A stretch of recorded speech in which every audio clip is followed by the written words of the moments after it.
Hey everybody!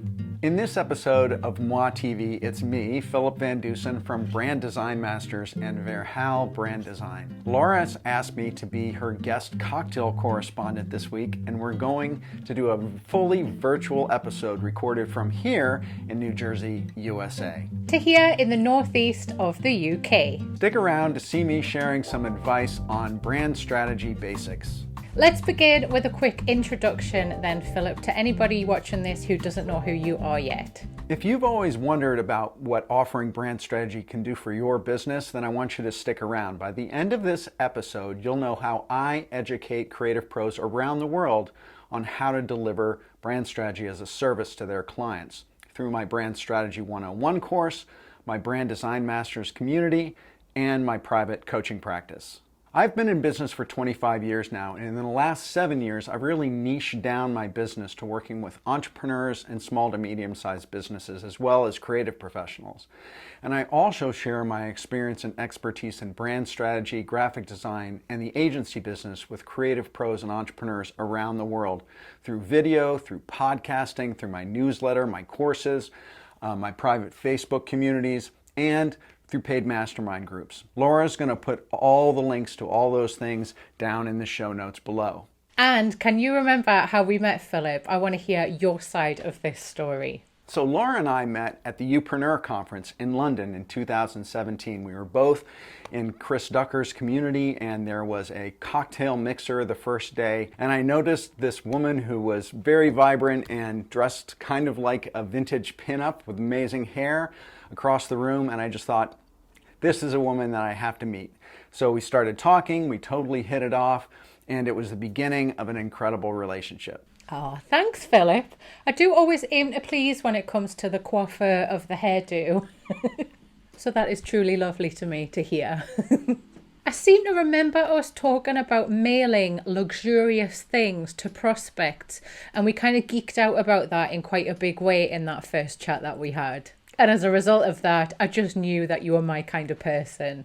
I want to start by asking you some questions before we begin on the usual cocktail correspondence festivities today. And let's begin with a little bit more detail about your truly impressive career. This was one of the things that I remember hearing about at that conference, and I thought, wow, I need to know this guy. So please go ahead and share your whistle-stop background with us.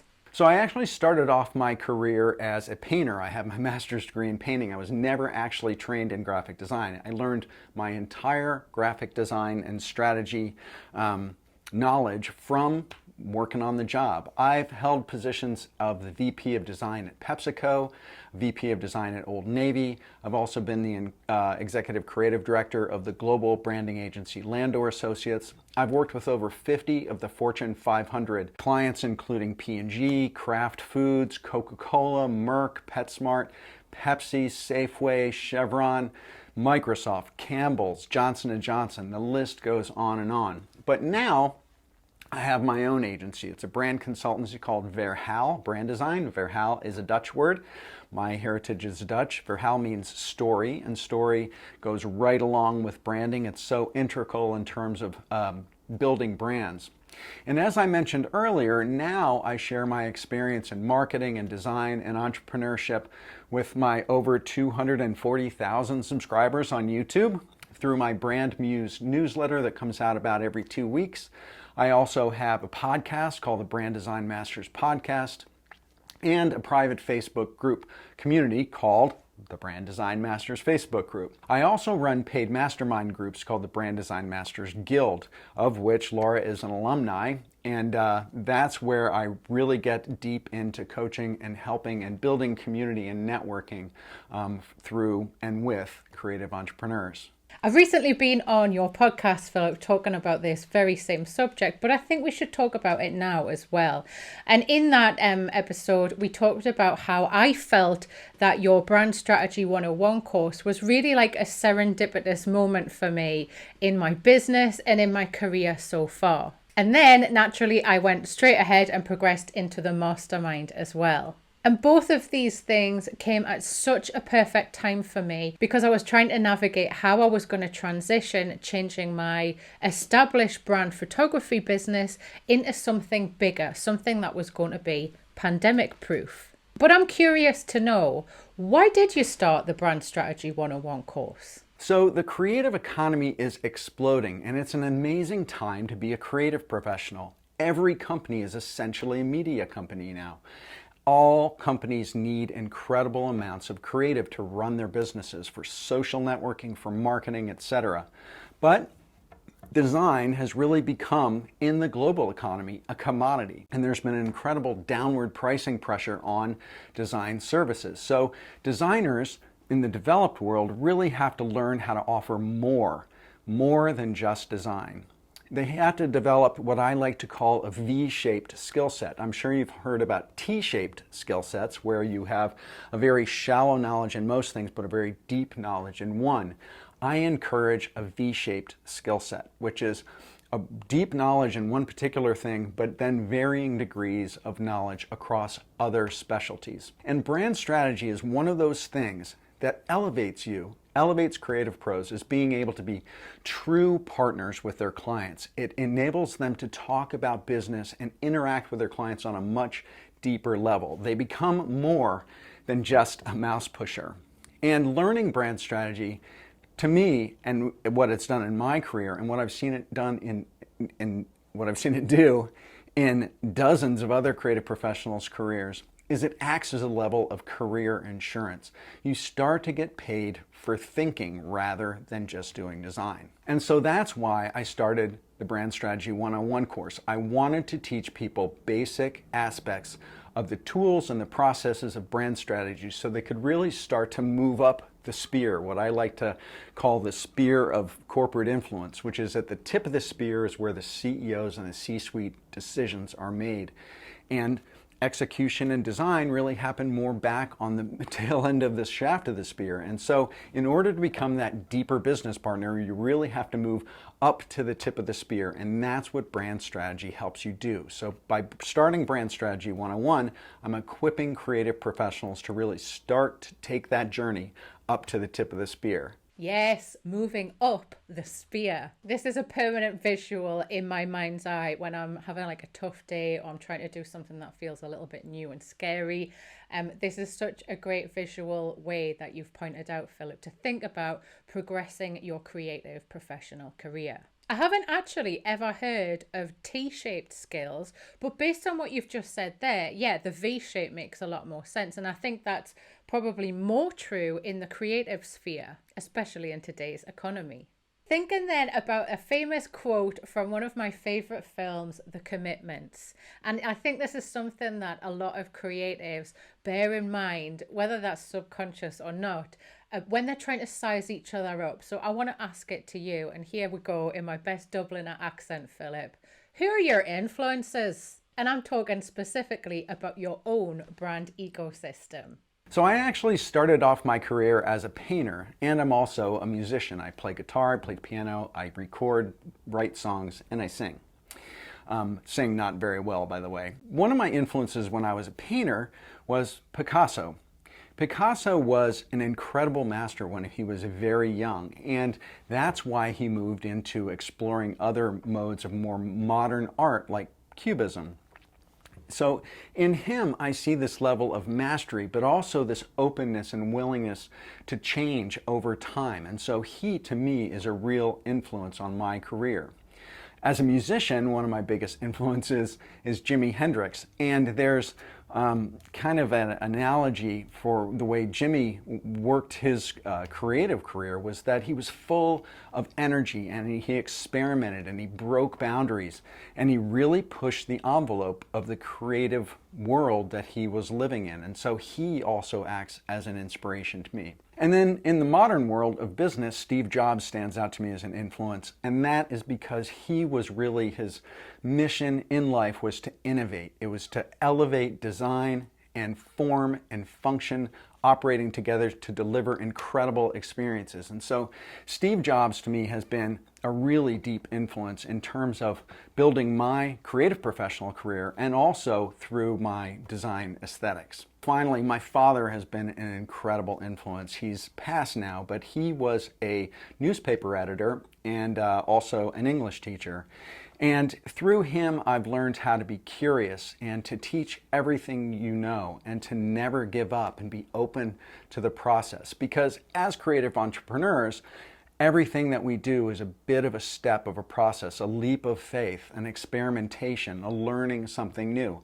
And so in terms of my brand and my creative career, my dad has really been an amazingly big influence. One of my favorite artist photographs is that quite famous shot of Picasso sitting with a beret and like a French striped top on, and he has his hand carefully positioned like this on a table, and then instead of his real fingers he has baguettes. I always refer to that in any presentation I do, specifically at creatives, about adding their own creative sensibility and aesthetic into the way that they create brand photography.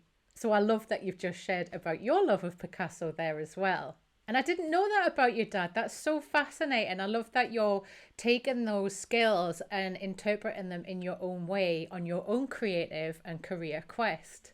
And I think actually being open to teaching and sharing everything you know is something that a lot of creatives feel an initial resistance about when they contemplate doing it for themselves. And actually, on reflection, this is definitely something I think I took away from being part of your mastermind. Having that safe space where we could share our knowledge and give each other like critique and advice in a safe way was something that really changed my mindset on it. So I think you're already doing it in a big way. Now I'm really excited to debut our first ever mocktail to this segment. And technically speaking, a cocktail or mocktail is just a beverage that's been made up with 3 or more ingredients. One of them doesn't have to be alcohol, so this is absolutely allowed and I welcome it with open arms. So Philip, please tell us what you've mixed today. Today, what I've mixed is what I like to call a Jersey special. And for this, you need Pepsi, black coffee, optionally half and half for cream, and vanilla extract. And you serve it cold in a glass with ice. And in my case, I have my favorite dog graphic tumbler glass. And I love drinking a Jersey special because it reminds me of a drink that I kind of grew up with in New York City. You used to be able to get it in bodegas. I think you still might be able to. It's a drink called the Manhattan Special, and it's basically essentially Coke and coffee. And so I've made my own New Jersey version, but with Pepsi. Having been a VP of design at Pepsi, I personally believe that Pepsi is better, way better, in fact. And so this is half Pepsi, half black coffee. In my case, I went the creamer half and half and a little bit of vanilla extract. It's got style, it's got class, and it's got a little bit, in fact, a big caffeine and sugar jolt. Woohoo! That sounds like rocket fuel. I've mixed my own here as well. I've never had this before. Yep, that'll get you going on a sluggish morning. I can absolutely see why New York is famously the city that never sleeps, but I think it's fair to say that we can now add the entire state of New Jersey into that, Philip. Cheers. Yes, cheers. Now, Laura, I've got this envelope of cards that came from you. Is this the right time for me to open this? Yes, that's right. Absolutely. Go ahead and open them. Let's see what your cards say. All right, let's see here. Nice design, Laura. And I think I know how this goes from looking at other cocktail correspondents on your show. So I'm going to read the first one out from the pile. And it is working for free when building up your brand strategy skills. Ah, good card. And what do you think about that? What's your view on this? So to tell you the truth, I never really advocate for people to work for free in any way unless it's a pro bono job. And there's one exception to that. And the exception is when you are adding on capabilities to your skill set or to what you offer in your agency, like brand strategy, which is the focus of our conversation here today. Are you doing a creative project? Could you offer brand strategy as part of that project? And if you're just starting off with brand strategy, a great way to do that is to offer something for free. It could be a competitive audit, it could be a brand positioning statement, it could be a brand strategy workshop or developing a customer avatar. It's a great practice and it really engages your clients to offer them something of additional value to your creative project for free. And the added benefit is that it also gives you the opportunity to practice brand strategy in a real context. And your clients are going to love it because they're getting something for free, and it's really going to add the possibility of another great piece of a case study to your portfolio. Yeah, I agree with you here. I've done this myself with the introduction of my brand strategy services. And Lord knows I have earned my stripes when it comes to working for free with the photography side of my business and also with the creative direction element in my business too. But I think what's key to point out there, and what I've liked that you said, is giving the clients that feeling of an extra special high value bonus, but one that's baked in to money still changing hands. There's absolutely a lot of power in the dynamic of respect when money is on the table, as opposed to doing the whole thing completely for free. Okay, what's your next card? The next card says, building your brand strategy team.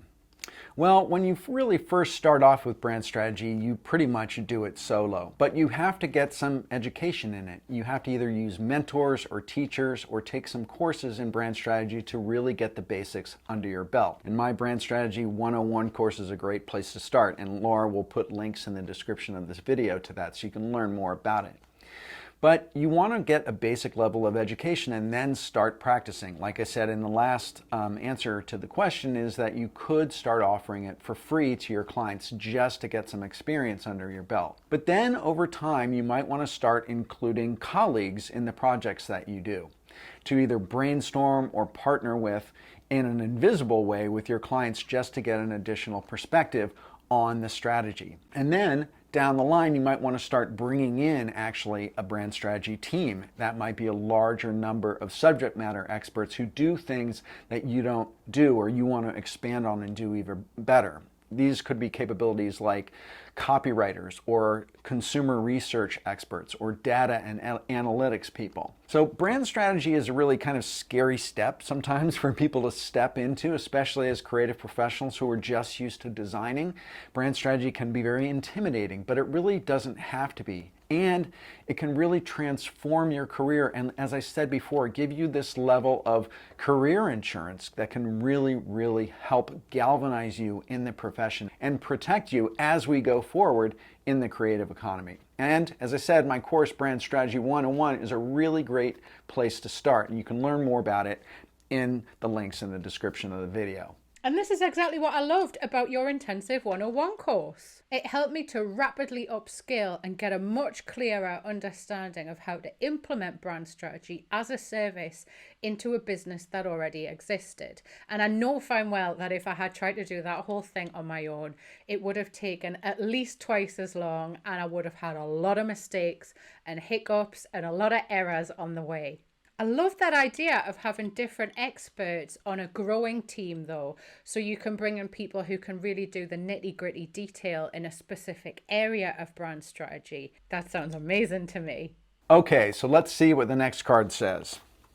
All right, this one says, breaking free of the man. The man.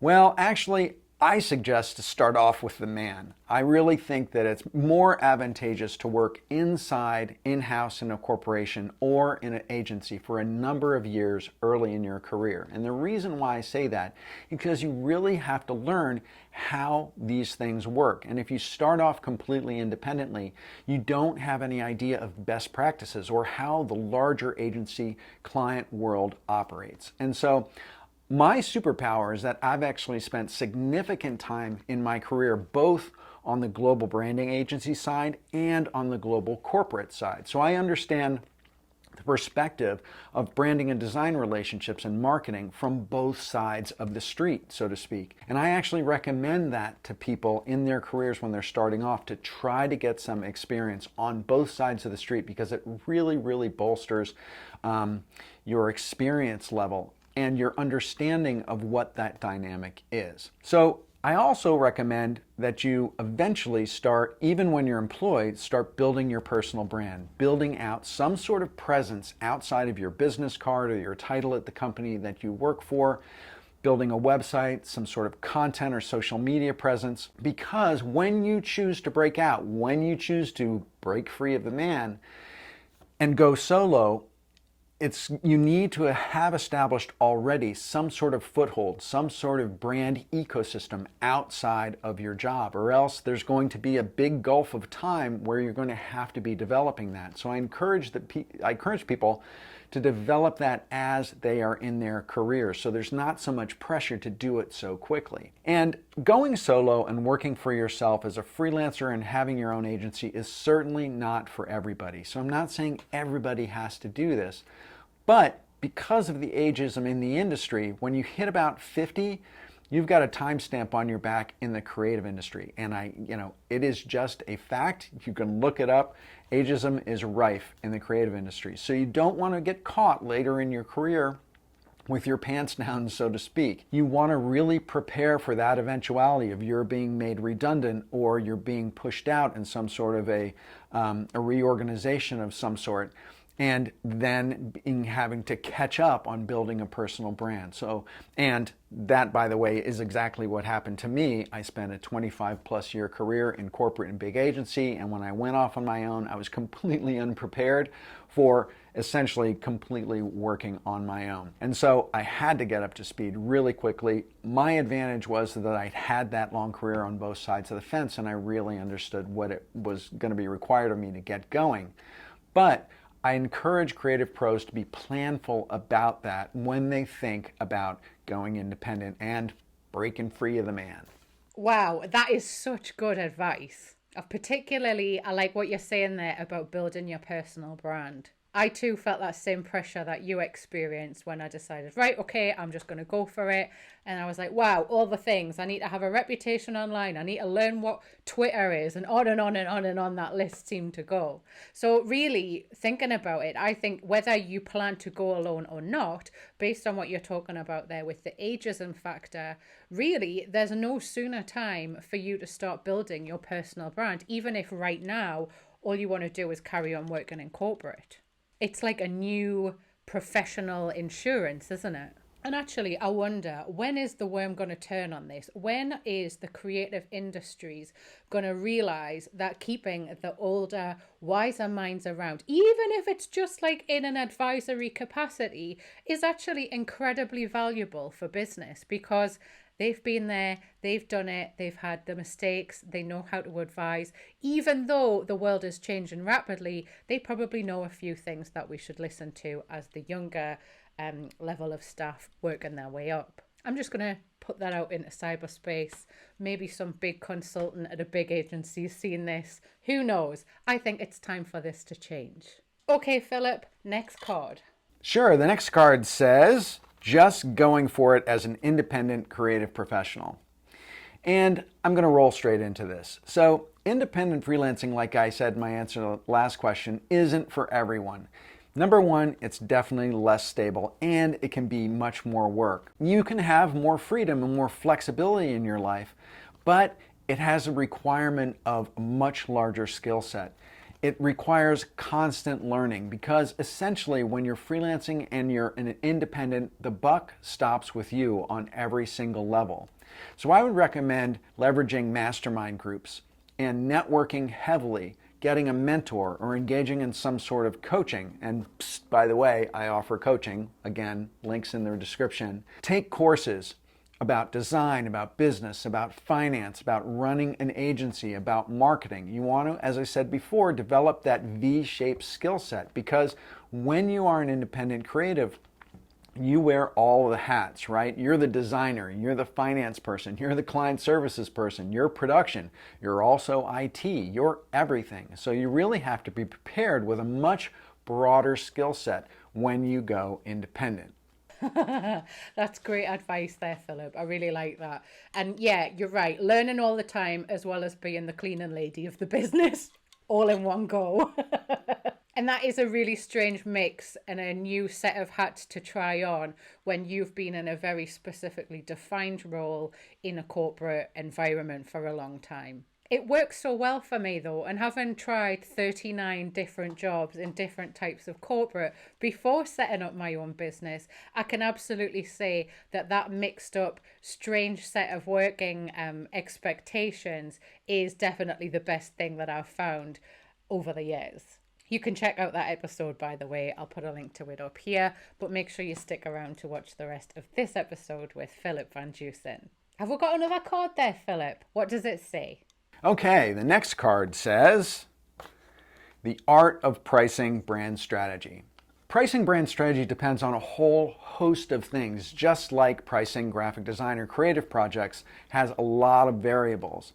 Some of it is the size of the client and the complexity of the project or the impact it's going to have on that client's business. How many strategic processes or tools are you going to be developing for the client? How many phases of work are there in the project? Are you going to do this strategy project as done for you, meaning you do all the work and present it back to the client after gathering all the information? Are you going to do it as kind of guided, meaning teaching them how to do it and giving them feedback as they go through the process? Are you going to do it in a workshop or some sort of group setting?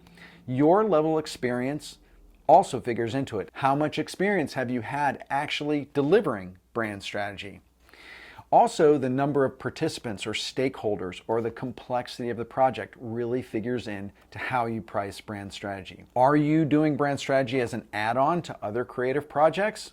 In which case it might be baked into the entire project. Are you doing brand strategy as a completely standalone offering? In which case it might be higher priced. There are tons of variables that go into pricing brand strategy. Well, you just summed that up really well. That was super concise. Trying to explain that in my words would have taken me a whole episode to do.